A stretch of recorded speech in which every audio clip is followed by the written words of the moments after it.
Hey everyone, Jomar Ferralis here, Doctor of Physical Therapy. I wanted to hop on today and talk to you guys about the differences and similarities between dry needling and acupuncture. Before I do that, subscribe to my YouTube channel, Jomar Ferralis DPT, via the link below. Also, give me a follow on Instagram, drjomar_DPT7. Also, if you are in chronic pain or if you are a provider who treats patients with chronic pain, join my Facebook group, Chronic Pain Management for Patients and Providers, via the link below. Now, the differences between dry needling and acupuncture are that dry needling specifically targets a certain trigger point within a muscle fiber. So a trigger point is basically a pea-sized little spot on a muscle fiber. So I like to describe it kind of like if you think of a rope and there's a knot in the middle of a rope, that's basically what a trigger point looks like on a muscle fiber. Now, these trigger points can cause a lot of pain. Studies have shown that within these trigger points are concentrations of inflammation and inflammatory chemicals, which can cause these trigger points.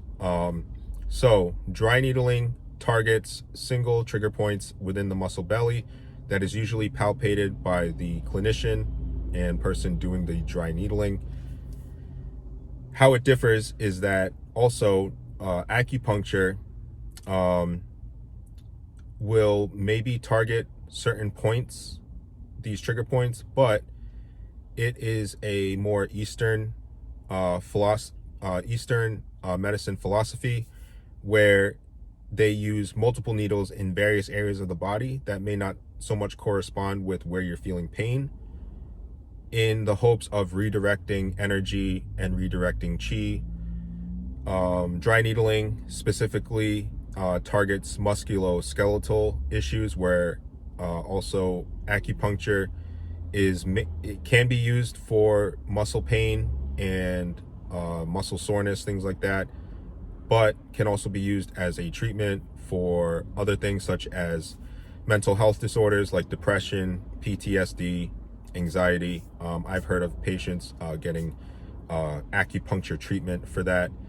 Acupuncture and dry needling both use the same types of needles, but the use of the needles is a little different. With dry needling, once the needle hits that trigger point, you get a twitch response from the muscle belly. So the muscle will literally almost twitch. And once you get that twitch response, you continue to needle until there's no more twitch response. And then at that point, you remove the needle, you dispose of it.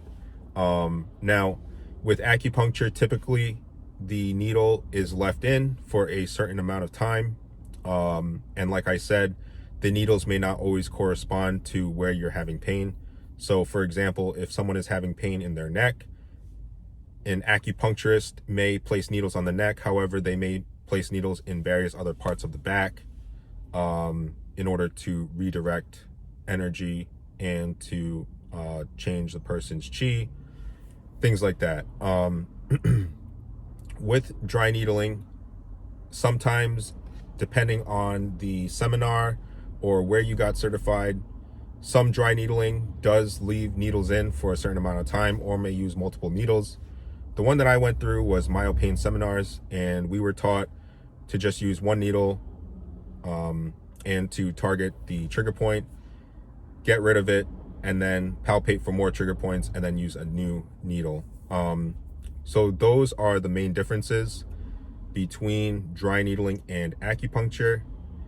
Dry needling has been found in research to be more effective short term, and the long-term outcomes are still being studied, and the evidence may not be as strong. However, dry needling has been shown to be more effective than acupuncture, at least in the short term. And like I said, both have their benefits. Acupuncture can help with other mental health issues as well. So talk to your doctor, talk to your provider, reach out to an acupuncturist, reach out to a dry needling certified provider, and we can certainly talk to you about the differences as well as the benefits of each. But I wanted to hop on today and just talk about that.